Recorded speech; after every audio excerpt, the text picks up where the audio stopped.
In March 2009, an idyllic coral palms resort in Nassau, Bahamas, became the setting of a nightmare. What should have been a romantic honeymoon for Evelyn and Gerald Mallister transformed into a blood-soaked tragedy that continues to shock the world to date. Today, we unravel the chilling story of a love story gone horribly wrong. On the peaceful morning of March 7, 2009, the Coral Palms Resort, known for its serene beaches and world-class luxury, became the epicenter of a nightmare no one could have imagined. Guests in their suites were starting their day, some enjoying breakfast on balconies overlooking the turquoise ocean, while others prepared for excursions. But on the 5th floor of the resort, a housekeeper made a horrifying discovery. Inside the honeymoon suite, 65-year-old Evelyn Mallister lay dead on the cold marble floor, her body covered in pools of blood. The room was a mess. There was overturned furniture, broken glass, and shards of a jagged-edged broken champagne bottle dripping with blood. This was no accident.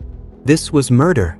The housekeeper who found the scene after she thought that "Do Not Disturb" sign had been on the door for too long was the first to raise an alarm to the security. Her screams echoed down the hallway as she ran for the guard, her hands shaking as she tried to explain what she had just seen. Within minutes, resort security made contact with the Nassau police, who came immediately to lock down the area and start their investigation. In stark contrast to the chaos inside, Evelyn's husband, 67-year-old Gerald Mallister, was found sitting silently on the balcony of the suite. Dressed in a wrinkled shirt stained with what appeared to be blood, his hands rested on the armrests of the chair, bruised and bloodied. His expression was vacant, as though he had retreated into some hidden part of his mind. Officers approached him cautiously, noting the strong smell of alcohol emanating from him.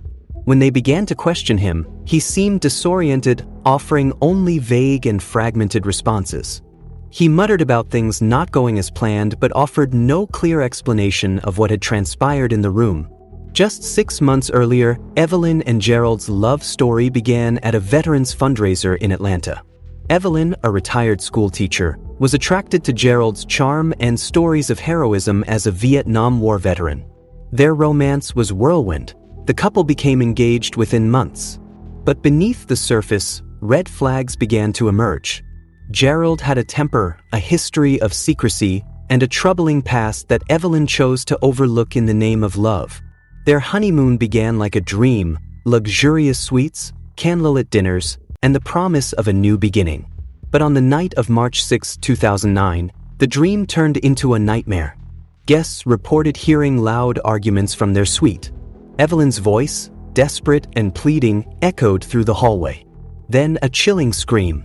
The next morning, Evelyn was dead, and Gerald was the prime suspect. As investigators dug deeper, they found a web of lies and betrayal.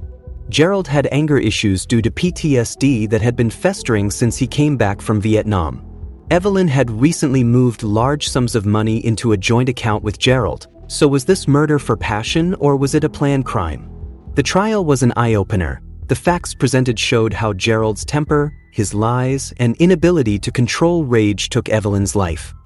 In December 2009, Gerald Mallister was found guilty of the second-degree murder charge and convicted of a lifetime without parole sentence.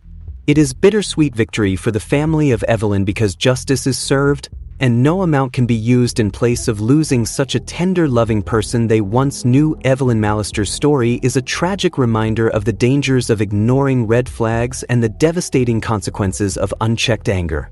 She was cut down in her prime, but her memory lives on as a testament to love, resilience, and the importance of trusting your instincts.